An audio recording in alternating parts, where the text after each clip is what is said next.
ഇതിൽ ശ്വേത ഒരു കാര്യമുള്ളത് ശ്വേതയുടെ കേസാണ്. ശ്വേതയ്ക്കെതിരെ ഒരു കേസ് പെട്ടെന്ന് വരുന്നു. അതിന് ശ്വേത എങ്ങനെയാണ് കൈകാര്യം ചെയ്യാൻ പോകുന്നത്? നിയമപരമായി നീങ്ങുകയാണ്. പ്രത്യേകിച്ച് വിചിത്രമായ ഒരു തരത്തിൽ വന്നൊരു കേസാണ്, അതും തെരഞ്ഞെടുപ്പുമായി ബന്ധം. വേൾഡിൽ ഇങ്ങനത്തെ ഒരു കേസ് ഇന്ന് വരെ ആർക്കും കിട്ടിയിട്ടില്ല. എനിക്ക് അങ്ങനെ ഒരു ഭാഗ്യമുണ്ട്. പക്ഷേ ഇത് ഞാൻ അമ്മേൻ്റെ മുകളിലിടില്ല. ഇത് എൻ്റെ പേഴ്സണലായ കേസ് തന്നെയാണ്. ഇത് ഞാൻ എന്തായാലും ശക്തമായിട്ട് ഞാനിതിന് ചാലഞ്ച് ചെയ്യും. എന്തുകൊണ്ടായിരിക്കാം അങ്ങനെ ഒരു കേസ് വന്നത്? അതിന് പിന്നിൽ ആരെങ്കിലും? പല അംഗങ്ങളും പറഞ്ഞിരിക്കുന്നത് അതൊരു പക്ഷേ പല താല്പര്യങ്ങൾ ഉണ്ടായിരിക്കാം എന്നുള്ളതാണ്. അങ്ങനെ കരുതുന്നുണ്ടോ? ഭയങ്കര ടൈമിംഗ് ആയിപ്പോയി, അത്ര മാത്രമേ എനിക്ക് പറയാനുള്ളൂ. ഇതിപ്പോൾ കോടതിയിലാണ് ആ കേസ്, അപ്പോൾ അതിൻ്റെതായ രീതിയിൽ അത് വരട്ടെ. അതോടൊപ്പം തന്നെ മറ്റു പല ആളുകളും ഈ സംഘടനയ്ക്ക് മെമ്മറി കാർഡ് വിഷയത്തിലൊക്കെ DGPക്ക് മുമ്പിലൊക്കെ പരാതി കൊടുത്തൊരു സാഹചര്യമുണ്ടായി. അതൊക്കെ സംഘടനയ്ക്കകത്ത് തന്നെ പരിഹരിക്കാൻ കഴിയുമെന്ന് പ്രതീക്ഷിക്കുന്നു. DGP വരെ പോയില്ലേ? അപ്പോൾ അത് അകത്ത് പരിഗണിക്കാൻ പറ്റുമെന്ന് ഇങ്ങനൊരു കാർഡ് ഉണ്ടെങ്കിൽ അത് ആഭ്യന്തര പരിഹാര കമ്മിറ്റിയൊക്കെ സംഘടനയ്ക്കകത്തുണ്ടല്ലോ, അത് അവിടെ പരിഹരിക്കാൻ നമ്മളൊന്നും ഇത് ചെയ്തില്ല. സബ് കമ്മിറ്റി ഒന്നും രൂപീകരിച്ചിട്ടില്ലല്ലോ. ഇനി രൂപീകരിക്കണം, ഒരുപാട് കാര്യങ്ങൾ ചെയ്യണം. അതാണ് ഞാൻ ഇപ്പോഴും പറയുന്നത്. പ്ലീസ്, ഇത് എൻ്റെ പേഴ്സണലായ ഒരു ഓർഗനൈസേഷൻ അല്ല.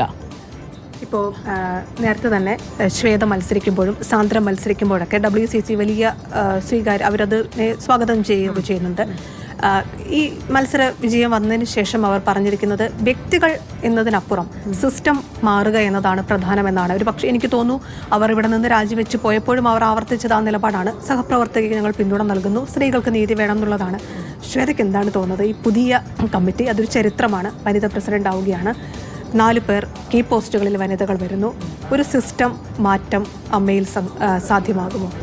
സിസ്റ്റം മാറ്റം എന്ന് പറഞ്ഞാൽ ഒരു if you have to grow in life, system മാറ്റണം. ഫൈൻ ട്യൂണിങ് എപ്പോഴും നടക്കണം. അപ്പോൾ ബൈലോയിൽ ഒരുപാട് മാറ്റങ്ങൾ വേണം എന്നാണ് ഞാൻ എൻ്റെ പേഴ്സണലായ വ്യൂ. പക്ഷെ അത് അഗെയിൻ ഇത് എൻ്റെ പേഴ്സണൽ വ്യൂവും അമ്മേൻ്റെ വ്യൂവും ഒരേ ടൈം അത് സിങ്ക് ആണെന്ന് നിർബന്ധമില്ല. പക്ഷേ എല്ലാവർക്കും ബൈലോയിൽ ചെറിയ ഫൈൻ ട്യൂണിങ് നടന്നിട്ടുണ്ടെങ്കിൽ ചിലപ്പോൾ ഒരുപാട് കാര്യം. ഇപ്പോൾ ഞാൻ പറയട്ടെ, നമ്മളെ വോട്ടിംഗ് സിസ്റ്റമിൽ പോസ്റ്റൽ വോട്ടിംഗ് എന്ന് പറഞ്ഞൊരു കോൺസെപ്റ്റേ ഇല്ല. അത് നമ്മൾ ഇൻട്രൊഡ്യൂസ് ചെയ്യണം. നമ്മളിപ്പോൾ ഏറ്റവും ജാസ്തി ഫേസ് ചെയ്തത് 298 ആൾക്കാർ വന്നിട്ടുണ്ടെങ്കിൽ ഇനിയൊരു 60-70 നമുക്ക് വോട്ട്സ് കിട്ടാമായിരുന്നു, ഇഫ് പോസ്റ്റൽ വോട്ട്സ് വേദ. അപ്പോൾ അങ്ങനെ കുറേ കാര്യങ്ങൾ നമ്മൾ ബൈലോയിൽ മാറ്റണം.